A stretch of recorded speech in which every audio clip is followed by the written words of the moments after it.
golden age of America begins right now. From this day forward, our country will flourish and be respected again all over the world. We will be the envy of every nation.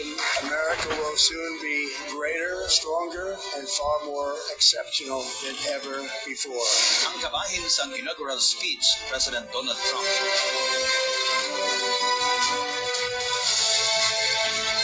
Carissimi fratelli e sorelle, compro. Igasubo naman sa Kristiyanong katilimban sa bilog na kalibutan ang pagtaliwan ni Pope Francis sa edad niya 88 anyos. Malapit nga sa milyon ka mga mourners ang nagpadulong sa hayag ni Pope Francis sa St. Peter's Basilica sa dinabutang ini sa isa ka simple nga kahoy nga lungon. Santo man sa hinyos ng Santo Papa sang buhi pa ini. Ginlubong ini sa Basilica of Santa Maria Maggiore sa Roma, imbis na sa St. Peter's Basilica. Bangod sa niya debosyon kay Birhen Maria. Napilihan sa mga kardinal ang 69 anyos nga si Cardinal Robert Francis Prevost bilang bago nga Santo Papa. Siya ang pinakauna nga Santo Papa gikan sa Estados Unidos. Kaginpili niya ang ngalan nga Leo XIV. God loves every male non prevarrà.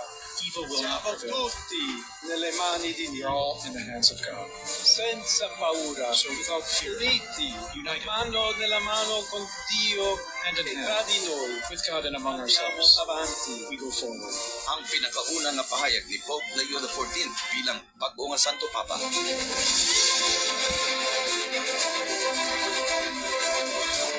Padayon naman nga nagsingki ang malawig na nga gyera sa tunga sang Russia kag Ukraine.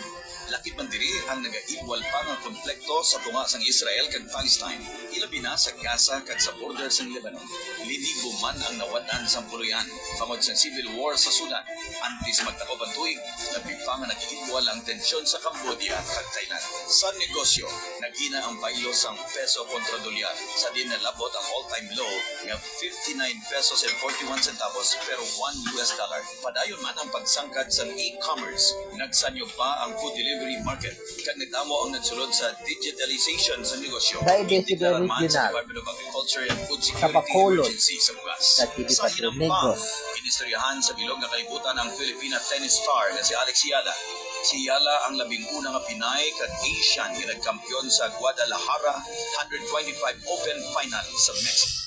Birthday, kagawayan si Patrol Negros, ang tingog sang Puguluyo. Ako si Ryan Gamboa. Kami ang mata ng Banwa, ako naman si Barbara Mijares. Salamat, kag maayong gabi, kapamilya. Mexico.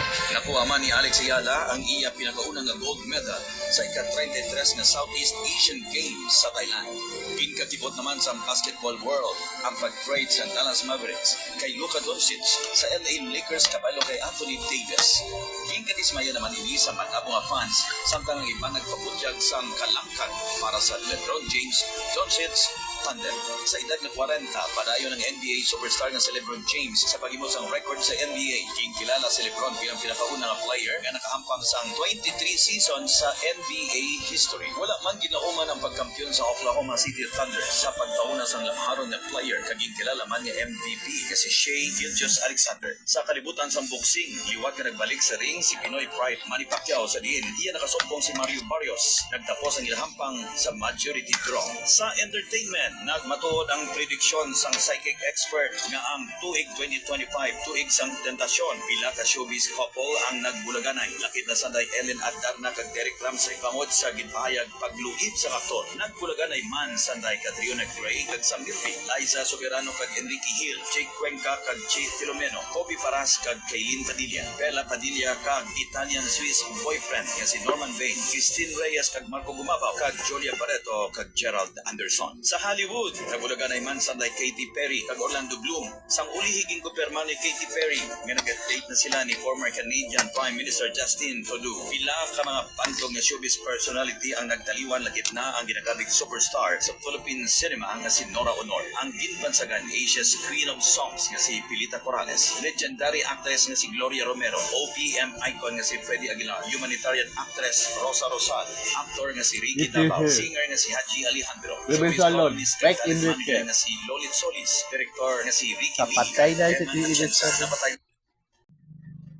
ay man ang Taiwanese Mike actress nga si Enriquez, Barbie Sue nga Victor, nagsikat sa iya papel bilang Sunshine Susan sa Beecher Roses, Garden. Kung may kasubo, nagselebrar naman ang pila ka mga Swifties sa engagement nanday American singer-songwriter Taylor Swift kag NFL star Travis Kelce nga natala na nga kaslon sa June 13, 2026. Sa Pilipinas, ginkatibot sa mga Tumpon, fans no? ang pagpakasal sang longtime couple nga Luisa Antalio kag Ronnie Alonte. Kaangay nga nahawanan naman ang tunok sa duga ni AJ Rava sang iya gibuyagyag ang mga anak Lubit nila ni pa Aldo rin. Abrenica. Nagpangibulahan naman si Kylie Padilla sa kaisog ni AJ Rava nga buksan sa Tuod, publiko ang Mike ikabuhi Enriquez. na sang iya-anak. Hinako ni Kylie nga maayo ang pagtandanay sa ila mga kabataan. Hintayaw naman sa bilog na kalibutan kag nakakuha sang Golden Buzzer sa America's Got Talent ang pag-perform ni Jessica Sanchez sang kanta ni Benson Boone nga Beautiful Things. Wait, it is At isa 7 isa seconds. na lang kabulan kagibunag na niya ang iya pinakauna nga bata. Natigkayon nga ma-perform ni Jessica ang heartfelt rendition sang kanta nga Ordinary ni Alex Warren sa quarterfinals.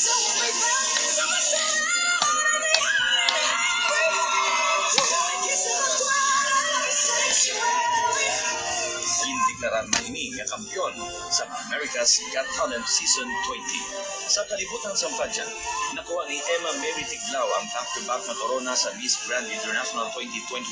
Kinkoronahan man bilang Reina Hispano-Americana si Dia Mate, kag Mr. International naman si Kirk Bundan.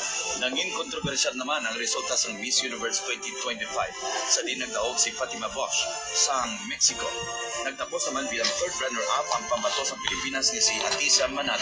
If you win the title of Miss Universe tonight, how would you use this platform to empower young girls?